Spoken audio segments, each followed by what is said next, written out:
Bonjour, bienvenue à CBC.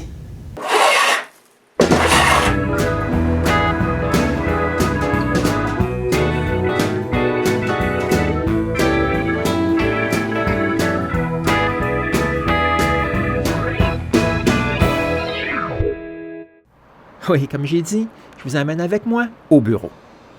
Ouais, je ne l'ai jamais caché, René et moi travaillons pour Radio-Canada depuis plus que 32 ans. Oui, dans ce gros bâtiment. Mais vous excitez pas, on n'a pas une belle vue sur la ville. Non. Depuis le début de notre carrière, on a toujours travaillé au sous-sol. Oui, sous terre, sans fenêtre. Mais si vous me suivez depuis longtemps, vous savez aussi que nous ne faisons pas toutes les choses comme les autres. Et même si c'est la maison mère de la télévision française au Canada, bien, René et moi travaillons au bulletin local télévisé anglophone de Montréal. Et voici la salle des nouvelles de CBC de Montréal. Ben, si vous ne savez pas ce que CBC veut dire, ben, c'est The Canadian Broadcasting Corporation. Ouais, j'ai passé les derniers 29 ans à travailler au bulletin télévisé anglophone. Un peu moins pour René. Puis si vous avez déjà écouté mes épisodes en anglais, vous devez présentement vous dire, ben voyons donc, c'est impossible, là. Son anglais il est tellement médiocre qu'il a fait une carrière complète avec des anglophones. Bien, voici la raison. J'ai des bookshelves. OK, des étagères? Des étagères. Ça, c'est aussi pour NSS, just FYI. Ouais, en tant que monteur vidéo, on n'a pas vraiment besoin de parler anglais, seulement de le comprendre. En plus, certains de nos journalistes ont besoin d'un peu plus de pratique. Me voici présentement avec Kate, en train de monter un des reportages de la journée. Dans la même vidéo, est-ce qu'on peut faire un fast-forward à 10:0024? Ouais, j'ai pas besoin de dire qu'en 30 ans, j'en ai monté des histoires. Ah, quand on a commencé à travailler, on travaillait sur des machines comme ceux-là. Ouais, ça, c'est des magnétoscopes avec des rubans 2 pouces. Bon, désolé, ils ont démantelé le musée, donc je ne peux pas vous montrer vraiment celle que j'ai travaillé avec. Mais dans nos propres archives, j'ai cette photo de René avec un AVR1. Ouais, je pense qu'elle souriait parce qu'on n'était pas encore mariés à ce moment-là. Ouais, puis avant que vous me le demandiez, non, on ne s'est pas rencontrés au bureau, mais on partageait le même casier au collège. Avec les années, l'équipement a un peu évolué. Puis on a travaillé sur des magnétoscopes Betamax semblable à celui-ci jusqu'en 2002. Maintenant, tous les systèmes sont non linéaires. Ouais, mais ça me fait toujours plaisir d'utiliser des archives qui ont encore mes initiales. Ouais, ça date du début des années 90. Mais depuis une quinzaine d'années, on travaille une semaine sur 2 à la salle de numérisation. Jeff? Salut René, j'ai besoin d'un high-res. Bon, je te fais ça tout de suite. Bye-bye. Une semaine, c'est René, l'autre, c'est moi.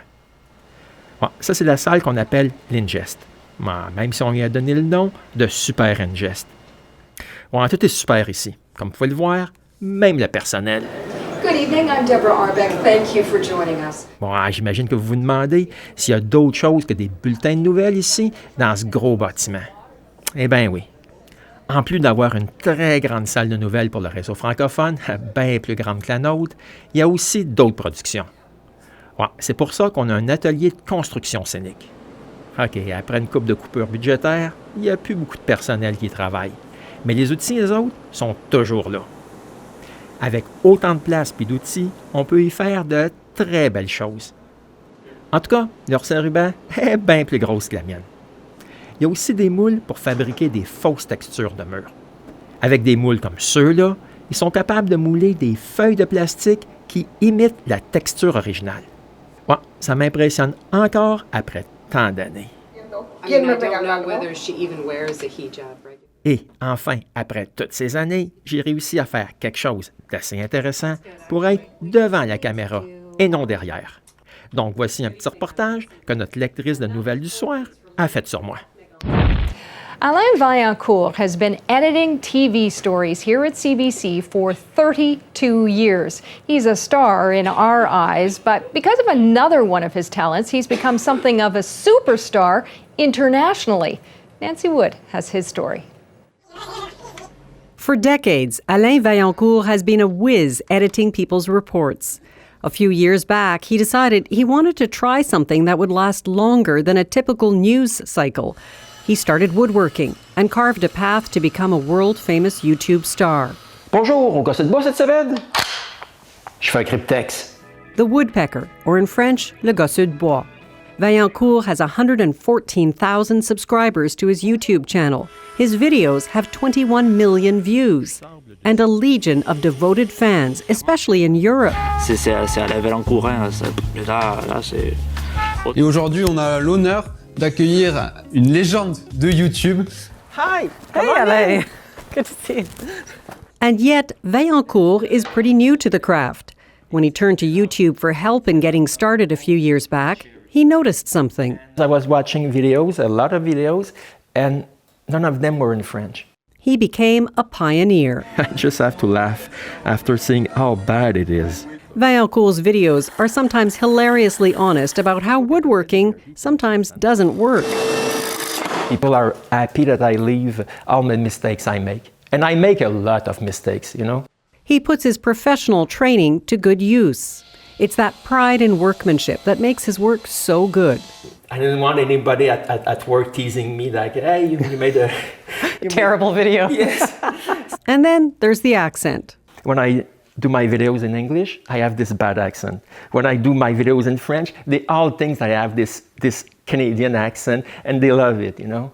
Vaillancourt's wife, Renée Gauthier, also a CBC editor, is a valuable part of the team. It's incredible the response people have toward us. You know, they think we are international stars. I think we come just behind Céline Dion.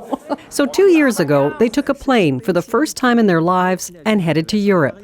They met hundreds of fans in person. Now, both are retiring from the CBC. All this experience for both of them is gone for us, so we'll go with them, but I wish them the best. And his hobby, or vocation, will take a larger role. Because I like to share my knowledge or what I do with other people. Sometimes I receive emails that people say, hey, look at this picture, I did it because you made it, I used your plan, I modified it, but it's mostly because you did it that I did it. And he and Gauthier are heading back to Europe to reconnect with those who share their passion. Nancy Wood, CBC News, Montreal.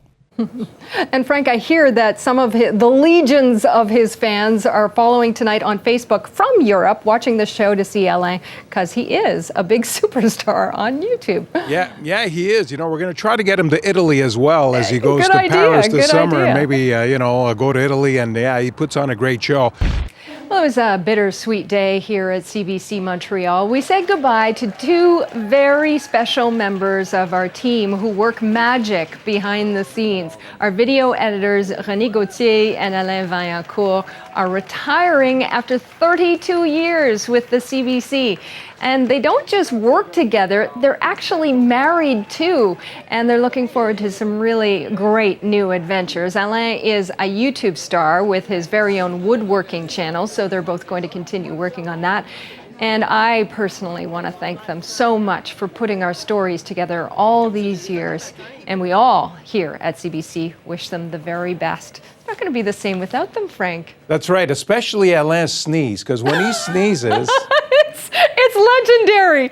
I mean, the whole newsroom hears it. Loudest sneeze I've ever heard. He gets the Guinness Book of Records for the loudest sneeze. Oh, Frank.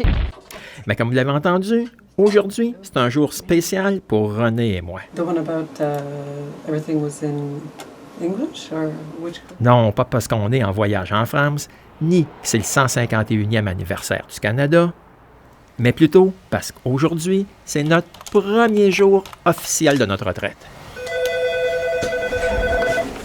Halloween geste?